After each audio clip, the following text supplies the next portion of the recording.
Hello traders. तो चलिए शुरू करते हैं आज का हमारा मार्केट एनालिसिस वीडियो। देखते हैं निफ्टी, बैंक निफ्टी और साथ ही साथ यहाँ पे फिन निफ्टी में हम कहाँ पे ट्रेड रख सकते हैं और उसके पीछे उसका लॉजिक क्या होगा। फिन निफ्टी कल यहाँ पे एक्सपायरी होगी और मार्केट काफ़ी बढ़िया मोमेंटम में है। इंडिया विक्स मेरे ख्याल से ऑलमोस्ट 50% के आसपास एक दिन में स्पाइक किया है, काफ़ी बढ़िया यहाँ पे पैनिक सिनेरियो क्रिएट हुआ है। तो यहाँ पे दो सवाल आ सकते हैं कि अब तक मार्केट जब गिरा है, मार्केट ने काफ़ी अच्छी रिकवरी किया है, तो क्या ये बॉटम फॉर्म हो चुका है? नहीं तो मार्केट और कितना गिरेगा। तो चलिए डिटेल में डिस्कस करते हैं नेक्स्ट मोमेंटम क्या हो सकता है मार्केट का, कौन से लेवल के ऊपर हम यहाँ पे ट्रेड रख सकते हैं और उसका लॉजिक। तो let's start with the Nifty first. Normally हम बैंक निफ्टी शुरू करते हैं लेकिन will start with the Nifty, क्योंकि कल का जो ट्रेनिंग जो एनालिसिस वीडियो था वहाँ पे हमने क्लियरली मैंने आपके साथ डिस्कस किया था कि निफ्टी जिस लेवल पे क्लोजिंग दिया है वहाँ से अगर मार्केट किधर भी थोड़ा बहुत अगर गैप डाउन भी खुलेगा तो फिर वो कंफ्यूजिंग सिनेरियो में आएगा, जहाँ से डायरेक्टली अंदाज लगाना मुश्किल है कि निफ्टी जाएगा कहाँ पे, कैसे मोमेंटम करेगा। लेकिन bank Nifty is quite clear, selling के लिए हमारा प्रेफरेंस था एंड वैसे ही मार्केट ने ईजी प्राइस एक्शन दिखा तो यहाँ पे फॉल किया। अगर आप बैंक निफ्टी का चार्ट भी यहाँ पे खोल के देखते हो आपको दिखेगा कि मार्केट ने मैंने आपको सिंपल समझाया था, गैप डाउन खुलेगा, देखिए मार्केट इस तरह करता है या फिर इस तरह करता है, मतलब ये वाला करेगा। तो ये होता है हायर हाई, ये होता है लोअर लो। मार्केट आप देख सकते हो इजीली, जिन लोग को प्राइस एक्शन समझता नहीं उनको भी इजीली समझेगा। मार्केट नीचे गया, ऊपर गया एंड डाउन साइड ब्रेकडाउन किया। तो कुछ ज़्यादा यहाँ पे आपको बाहर का समझने का जरूरत नहीं, सिंपल प्राइस एक्शन के मूव्स भी आपको अच्छा खासा प्रॉफिट करके दे सकते हैं। बस आपको कुछ बेसिक चीज़ समझनी है, सेंटिमेंट समझना है। और शुरू में भी अगर आपको समझ नहीं आता है, आप एनालिसिस वीडियो देखो, ऑलमोस्ट हमारा जो कंटेंट है सेम होता है, जिसके वजह से आपको समझ आए कि okay this is the set of the rules जो मुझे फॉलो करने हैं। तभी जाके आप आराम से मार्केट का सेंटिमेंट पढ़ पाओगे, लेवल्स पढ़ पाओगे एंड उसके बेसिस पे मार्केट में कुछ काम कर सकते हो। ठीक है, आज निफ्टी के बारे में या फिर इवन बैंक निफ्टी के बारे में मैंने बहुत सारी चीज़ें आपके साथ फ्री ऑफ कॉस्ट टेलीग्राम के ऊपर डिस्कस की थी। तो जो लोगों ने यहाँ पे टेलीग्राम ज्वाइन नहीं किया है आप डिस्क्रिप्शन बॉक्स में जाके ज्वाइन कर सकते हो। This is my Telegram channel. देखिए यहाँ पे मैंने फर्स्ट जो हमारा प्राइवेट ग्रुप है जो कि पेड ग्रुप है डेफिनेटली, बट ठीक है उसको छोड़ दिए। उसमें मैंने कुछ मैसेज लिखा था लास्ट में, मैंने बोला the last message is important, kindly check. तो उसमें मैंने लिखा था कि मार्केट में क्या हुआ था, बैंक निफ्टी जब नीचे गिर रहा था ऑन दिस पर्टिकुलर स्पॉट, तो यहाँ पे सभी लोग पुट में आएंगे। It's very common sense, market गिरेगा तो सभी लोग पुट में जाएंगे। लेकिन मार्केट अगर सभी लोग पुट में जाएंगे फिर पुट की प्राइस बढ़ेगी कैसे? क्योंकि बड़े लोग जब पैसे डालेंगे तभी मार्केट ऊपर जाएगा। और ऑलरेडी अगर प्राइस इन्फ्लेटेड रहेगा, ऑलरेडी अगर प्राइस बढ़ चुका होगा, तो बड़े लोग जो है जो बड़ा फंड लेके आते हैं वो अपनी एंट्री कैसे कर पाएंगे? तो मैंने आपके साथ सिंपल वहाँ पे कहा था कि वो पहले यहाँ पे शेकआउट होगा, मतलब यहाँ पे जो पुट में एंट्री किए हैं उनको पहले मार्केट बाहर निकाल लेगा और उनको निकालने के बाद फिर से मार्केट नीचे आएगा। ठीक है, तो जैसे हुआ था एग्जैक्टली वैसे बैंक निफ्टी ने फॉल किया। उसके बाद और फॉल आ सकता है, इसके बारे में मैंने आपके साथ बात की, वो भी एग्जैक्टली वैसे हुआ। ठीक है, support broke and blood continued. उसके बाद सबसे इंपॉर्टेंट जो है आज का जो पॉइंट ऑफ व्यू जो मुझे आपको बताना था कि निफ्टी का जब बॉटम बन रहा था एग्जैक्टली इस पॉइंट पे, ये वाले कैंडल पे, तब मैंने आपके साथ कुछ शेयर किया था that Nifty is forming like very high chances कि निफ्टी यहाँ पे डबल बॉटम या फिर कैसे बोलते हैं डब्ल्यू पैटर्न वो फॉर्म कर सकते हैं। Nifty is trying to create W pattern और डबल बॉटम हियर, जो कि 1 o'clock and 5 minutes का है, जो कि आप बोल सकते हो यहाँ पे 1 o'clock and 5 minutes। ठीक है, यहाँ पे ट्रेड शेयर किया। नॉर्मली होता क्या है, रिटेलर जब फॉर्मेशन हो जाएगा ना, यहाँ पे फॉर्मेशन हो जाएगा तब वो जाके कॉल लेगा। फिर मार्केट क्या करेगा, स्टॉप लॉस हंट, मतलब रफली 24,055 से निफ्टी फिर से गिर गया बिलो 24,000। ठीक है, तो जो लोग यहाँ पे कॉल लेके गए होंगे डेफिनेटली उनका स्टॉप लॉस हिट होगा। जो बड़ा ट्रेडर है डेफिनेटली उसका स्टॉप लॉस बढ़ेगा, उसका स्टॉप लॉस हंट नहीं होगा। लेकिन जो रिटेलर्स है जो छोटे स्टॉप लॉस के साथ ट्रेड करते हैं, जिनको हम वीक हैंड्स कहते हैं, उनका यहाँ पे स्टॉप लॉस हंटिंग हुआ, फिर मार्केट ने यहाँ पे रैली की। और इसके बारे में मैंने आपके साथ शेयर किया, ऐसा नहीं कि होने के बाद, होने से पहले। ठीक है, देखिए डब्ल्यू पैटर्न इज ऑलमोस्ट यहाँ पे बन चुका है। Now retailers will see W pattern formation and market will reverse to hit the reset. ठीक है, तो वो हो गया।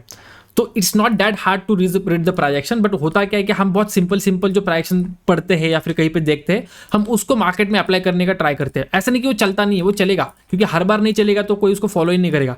वो भी चीज़ चलती है, बट आपको समझना ये है कि कब वो चीज़ होने का चांसेस ज़्यादा है और कब वो चीज़ नहीं। एक स्टॉप लॉस हंटिंग के साथ मार्केट रिएक्ट करने का चांस ज़्यादा है, वो आपको समझना इंपॉर्टेंट है। अब देखिए, चलो let's come to our important point, जो हमारा मेन पॉइंट है कि नेक्स्ट यहाँ पे मोमेंटम हम किस तरह डिसाइड कर सकते हैं यूजिंग दिस पर्टिकुलर थिंग। देखिए यहाँ पे डब्ल्यू पैटर्न बन चुका है, तो डेफिनेटली कुछ लोग यहाँ पे बाइंग करके गए हैं, कुछ बड़े ट्रेडर्स यहाँ पे बाइंग करके गए हैं, राइट। फिर मार्केट उसके बाद ऐसा कहीं नहीं गया। टॉप पे मे भी किसी ने कुछ देखते हुए 50% रिजेक्शन वेरिएशन ये सब सारी चीज़ें देखते हुए कुछ सेलिंग किया होगा, तो यहाँ पे कुछ सेलर्स भी आए होंगे। तो मार्केट में फिलहाल बॉटम के आसपास बायर से, टॉप के आसपास सेलर से, निफ्टी समवेयर लाइक मिडिल के आसपास क्लोज किया है। तो कल अगर मार्केट फ्लैट खुलता है, डेफिनेटली ये किसी न किसी एक का स्टॉप लॉस हंट करने जाएगा। तो हमारे लिए काफी ईजी होगा। कल निफ्टी अगर कहीं पे इस जोन पे आसपास खुलता है और खुलते ही यहाँ पे बाइंग का ट्रेंड दिखाता है, तो डेफिनेटली मार्केट यहाँ पे जो सेलर्स आए हैं इनका स्टॉप लॉस हंट करने जाएगा। और साथ ही साथ अगर फ्लैट खुलते मार्केट पहले नीचे आता है, 24,000 के नीचे प्राइसिंग दिखाता है, इसका मतलब जो डे लो बनाए इसको हंट करने के लिए, जो डब्ल्यू पैटर्न बना है इसको हंट करने के लिए निफ्टी नीचे आ रहा है। टेक्निकली जिस हिसाब से डब्ल्यू पैटर्न बना है, काफी अच्छे बायर्स यहाँ पे आए होंगे, उन्होंने अच्छा खासा प्रॉफिट भी कमाया होगा, क्योंकि ये काफी अच्छी रैली है। ठीक है, हमने यहाँ पे अगर बाई किया होगा, यहाँ से काफी बढ़िया रैली मिल चुकी है। फिर ये जब साइडवेज भी गया है, जो कुछ छोटे मोटे बायर्स थे ये तो ऑलरेडी निकल गए, इनको डायरेक्टली टारगेट नहीं किया सकता। तो मे बी कल फ्लैट खुलेगा तो चांस से मार्केट पहले ऊपर चले जाए। तो ये सिंपल चीजें, नॉट एग्जैक्टली नेसेसरी ऐसा ही होगा, लेकिन प्रोबेबिलिटी ज्यादा होती है। तो प्रोबेबिलिटी आपको पता है ये होने के चांसेस ज़्यादा है, तो उसके बेसिस पे अगर कोई सेटअप मिलता है, कोई आपको प्राइसिंग मिलती है, तो आपको ट्रेड लेने में इजी बनता है, आपको अच्छा खासा रिस्क रिवॉर्ड मिल जाता है। तो ये सारी चीज़ें ऑटोमेटिकली बेसिकली सिंक इन हो जाती है। तो बस आपको फर्स्ट स्टेप सही उठाना है, बाकी जो चीज़ें ऑटोमेटिकली आपके साथ सही होनी शुरू हो जाएगी। ठीक है, तो यहाँ पे काफी इजी है, बीच में क्लोज किया है। ये सेम सिनेरियो हमने कुछ दिन पहले भी डिस्कस किया था। जो लोग एनालिसिस वीडियो रेगुलरली फॉलो कर रहे हैं वो भी समझ जाएंगे। जब बैंक निफ्टी मेरे ख्याल से जोर से गिरा था, समझ लग यहाँ पे आके क्लोज किया था, तो हमने देखा था यहाँ पे कॉल राइटर्स बैठे होंगे, यहाँ पे पुट राइटर्स बैठे होंगे। मार्केट कहीं ना कहीं जाके दोनों को यहाँ पे एसएल हिट कर सकता है। मार्केट ने दोनों तरफ फ्लक्चुएशन करते हुए दोनों तरफ की यहाँ पे एसएल उड़ा दिए थे। ठीक है, तो हमने पुट में यहाँ पे बहुत अच्छा प्रॉफिट कमाया था, जितना मुझे याद है। तो अब जाके वो एनालिसिस वीडियो भी देख लीजिए, सेम सिनेरियो है, सेम कंसेप्ट है, क्योंकि मार्केट में जो कंसेप्ट होते हैं वो अगेन रिपीट होते हैं। बस आपको वेट करना है कि कब कब वो सिनेरियो सेम टू सेम हो जाएगा। आपको याद करना लास्ट टाइम मार्केट ने क्या किया था, एग्जैक्टली सेम आपको यहाँ पे भी अप्लाई करना है। तो यहाँ पे थोड़ा वोलेटिल होगा मार्केट डेफिनेटली, लेकिन दोनों तरफ आपको स्पाइक देखने मिलेंगे, जिसके बेसिस पे आप you can definitely make some profit. तो ये आपका बैंक निफ्टी में भी और निफ्टी में भी दोनों तरफ आपका ये सेम चीज अप्लाई होगी। बैंक निफ्टी अगर आप देखते हो ये वाला पैटर्न बन चुका है, राइट। इसके बेसिस पे क्या दिखता है कि यहाँ पे जब जब बाइंग की सेलर्स ने उनको डराया, बाइंग की सेलर्स ने उनको डराया, तो बायर्स तो आए हैं बैंक निफ्टी में, लेकिन उनको हर वक्त यहाँ पे डराया गया है। तो यहाँ पे सेलर्स का जो डोमिनेशन ज्यादा है। तो कल फ्लैट खुलते हैं मार्केट पहले थोड़ा ऊपर जाएगा, इवन दो टेक्निकली पैटर्न यहाँ पे सेलिंग का बना है, chances are very high, probability ज्यादा है कि मार्केट पहले अपसाइड मोमेंटम करे। ये जो बायर्स आए हैं, सॉरी ये जो सेलर्स आए, इनको डराए एंड फिर मे बी मार्केट गिर जाए। ठीक है, तो सिंपल है। मैं जो एनालिसिस में शुरू में जैसे आपके साथ बोलता था या फिर सिखाता था कि मैं सिंपली आपको बोलता था कि इसके ऊपर बाय करना है, इसके ऊपर सेल करना है। अब मैं आपको थोड़ा और मेहनत करते हुए मैं और इन डिटेल में एक स्टेप एक्स्ट्रा आपको बता रहा हूँ कि मैं किस तरह वहाँ पे मार्केट में चार्ट में जो मॉर्निंग के मेरे ट्रेड्स होते हैं 20 पॉइंट्स के अगेंस्ट में ट्रेड लेता हूँ, तो काफ़ी छोटा स्टॉप लॉस होता है। तो अगर मार्केट मूव करता है तो काफ़ी अच्छा रिस्क रिवॉर्ड मिल जाता है। तो ये सारी चीज़ें मैं कैसे प्लान कर रहा हूँ, ये मैं बहुत इन डिटेल में आपको यहाँ पे बताने की कोशिश कर रहा हूँ। डेफिनेटली जब जब पॉसिबल मैं बताऊंगा। शुरू में समझ नहीं आया, लेकिन अगर रेगुलरली अगर उसको फॉलो करोगे, ऑब्जर्व करोगे, you will come to understand. इतना कुछ मुश्किल भी नहीं है। ठीक है, तो बैंक निफ्टी में भी सेम यहाँ पे पैटर्न तो ये वाला बना है, लेकिन मॉर्निंग में फ्लैट खुलता है, हल्का हल्का गैप अप खुलता है, थोड़ा मार्केट बाइंग में जा सकता है, उसके बाद सेकंड हाफ में या फिर उसके बाद मार्केट गिर भी सकता है। मे बी 10-11 बजे बाद यहाँ पे फॉल भी देखने मिल सकता है। लेकिन एक सबसे इंपॉर्टेंट जो सिनेरियो होगा, अगर मार्केट यहाँ पे बड़ा गैप अप या गैप डाउन खुलेगा तो क्या, देखिए बहुत बड़ा गैप अप खुलेगा तो इतना कुछ ज़्यादा सेंस नहीं बनेगा, क्योंकि मार्केट इस तरह रॉकेट की तरह गिर रहा है, फिर रॉकेट की तरह ऊपर जाएगा, तो ये कुछ सेंस नहीं बनेगा। तो गैप अप भी खुलेगा तो उस केस में यहाँ पे सेलिंग का व्यू ही मोर प्रेफरेबल होगा। लेकिन अगर लेट से मार्केट गैप डाउन खुलता है, उस केस में भी यहाँ पे सेलिंग ही पॉसिबल होगी। क्यों? क्योंकि देखिए ऑलरेडी यहाँ पे जो डबल बॉटम देख के भी यहाँ पे बायर्स चले गए हैं। ये जो मेन बायर्स है, मतलब जो बड़ा ट्रेडर जिसने मार्केट को यहाँ पे उल्टा घुमाया है या फिर जिसने रोक के रखा है, उसका स्टॉप लॉस हंट होना शुरू हो जाएगा। एंड उस केस में मार्केट यहाँ पे फर्दर फॉल करते हुए बैंक निफ्टी नया लो क्रिएट करेगा।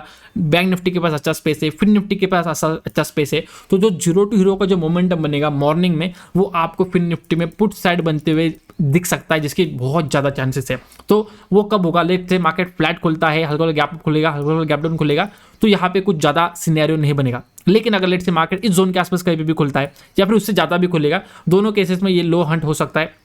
डायरेक्टली लो हंट हो गया तो उस केस में आपको फिर प्राइजेक्शन देखना पड़ेगा। लेकिन अगर लेट से लो ब्रेक डाउन नहीं होता है और मार्केट इस जोन के आसपास कहीं पे भी खुलता है, उस केस में फिर निफ्टी हो, बैंक निफ्टी हो, एक स्पाइक डाउन साइड दिखाने के चांसेस ज़्यादा है, क्योंकि यहाँ पे जो डब्ल्यू पैटर्न देखते हुए गए हैं, ये डेफिनेटली इनका स्टॉप लॉस हंट करने मार्केट आएगा और वहाँ पे आपको पुट में एक स्पाइक मिलेगा, जो कि एक जीरो टू हीरो का सॉर्ट ऑफ ट्रेड होगा। अर्ली मॉर्निंग में आपको 30 रुपीज़ के आसपास का प्रीमियम ढूंढना होगा फिर निफ्टी में। रफली आप बोल सकते हो 10-15 पॉइंट का स्टॉप लॉस, उसके अगेंस्ट जितना स्पाइक मिलेगा आप ट्रेल करो, डायरेक्टली बुक करो, that is completely your choice. आपका सेटअप होगा, आपको आपका रिस्क मैनेज करना है, because you know your capital better. तो उस हिसाब से आपको मैनेज करना है, ठीक है। काफ़ी ईजी रहेगा, निफ्टी हो, बैंक निफ्टी हो, फिन निफ्टी हो। कन्फ्यूजन अगर होगा तो मार्केट बहुत बड़ा गैप अप खुलेगा तब होगा, तो बस आपको प्राइजेक्शन देखनी है। और मोस्टली प्रेफरेबल जो सिनेरियो होगा, प्रेफरेबल जो डायरेक्शन होगा, वो आपको सेंटिमेंट है वो दैट इज नेगेटिव, तो नेगेटिव के साथ ही आपको यहाँ पे ट्रेड रखना है। ऐसा मत सोचिए मार्केट इस तरह गिरा इसी तरह रिकवरी कर देगा, करने को तो कर सकता है लेकिन चांसेस आर वेरी लेस। कुछ ना कुछ ट्रिगर चाहिए ना, ग्लोबल मार्केट में कुछ पॉजिटिव न्यूज़ आएगा तभी वो चीज़ पॉसिबल होगी, या फिर इंडियन मार्केट्स में कुछ पॉजिटिव न्यूज़ आनी चाहिए। तो एज ऑफ नाउ ऐसा कुछ है नहीं, कल तक अगर आ गया तो अलग बात है, लेकिन अभी तक तो जब मैं वीडियो बना रहा हूँ ऐसा कुछ चीज़ हुई नहीं है, तो डेफिनेटली उस हिसाब से मार्केट को नेगेटिव ही रिएक्ट करना चाहिए। तो sentiment is negative, prefer the negative direction. Okay, that's all for today, thank you so much for watching, मिलते हैं नेक्स्ट वीडियो में, टिल देन गुड बाय।